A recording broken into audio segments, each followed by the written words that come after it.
তাহলে মুসলমান যারা শিরিককারী লাইলাতুল বরাতে শবে বরাতে রজনীতে আল্লাহ তাআলা তাদের দোয়াকে কবুল করবে না। শিরিক থাকার কারণে আপনার সমস্ত আমলগুলো বরবাদ হয়ে যাবে।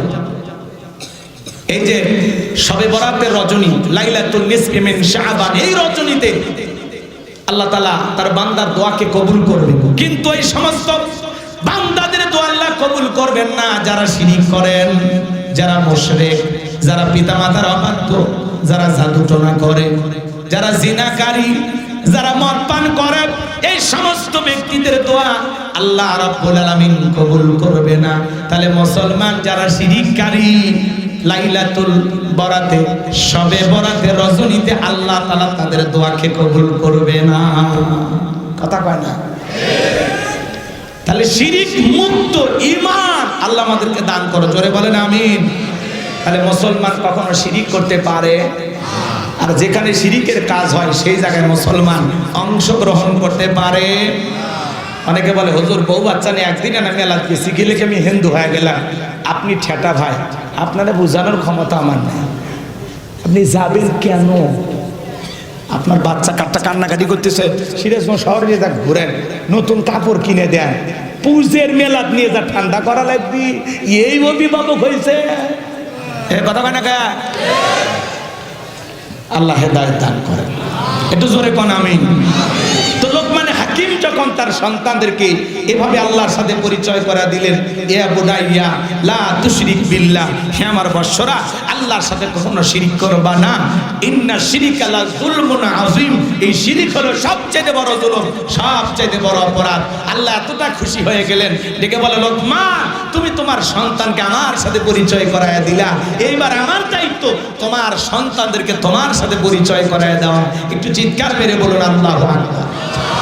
এরপরে আল্লাহ রাব্বুল আলামিন 14 নম্বর আয়াতে একটু পিতামাতার আলোচনা করলেন। আমি যদি করি আপনারা কি রাগ করবেন? যদি কেউ এই আলোচনা শোনার পরে ওঠা বসা করেন, তাহলে বুঝে নেব যে পিতামাতার সাথে আপনার সম্পর্ক মনে ভালো নাই।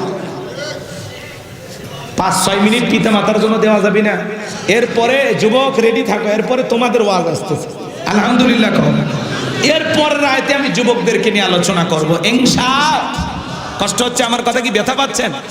আমার ভাইয়েরা গভীর মনোযোগ দিয়ে শুনবেন। আমার আল্লাহ বলেন ওয়াসাইনাল ইনসানা বিওয়ালিদাইহি হামালাতুহু উম্মুহু ওয়াহানান আলা ওয়াহানিউ ওয়া ফিসালুহু ফি আমাইনি আনিশকুরলি ওয়া লিওয়ালিদাইক ইলাইয়াল মাসির।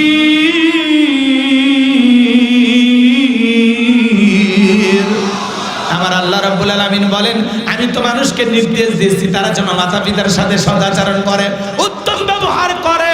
কারণ হলো তার মা কষ্টের পর কষ্ট সহ্য করে সন্তানটাকে গর্ভধারণ করেছে, 2-2.5 বছর বুকের দুধ পান করাইছে। সুতরাং আমার প্রতি কৃতজ্ঞ হও, তোমার পিতা মাতার প্রতি তোমরা কৃতজ্ঞ হও। আর তোমরা সবাই তো আমি আল্লাহর দিকে প্রত্যাবর্তন করবা। তাহলে বলেন তো বাজান, পিতা মাতার খেদমত করতে হবে, তাদের সাথে ভালো আচরণ করতে হবে, এই হুকুম দিয়েছেন কে? এই অর্ডার দিয়েছেন কে? সন্তান হলো, ভালো করে বুঝবেন বাজান, প্রত্যেকটা সন্তান তার পিতা মাতার সাথে উত্তম আচরণ করবে, ভালো ব্যবহার করবে। প্রত্যেকটা অভিভাবক এই হকটা সন্তানের কাছে পায়। সন্তান পিতা মাতার সাথে কখনো বেয়াদবি করবে না, খারাপ আচরণ করবে না।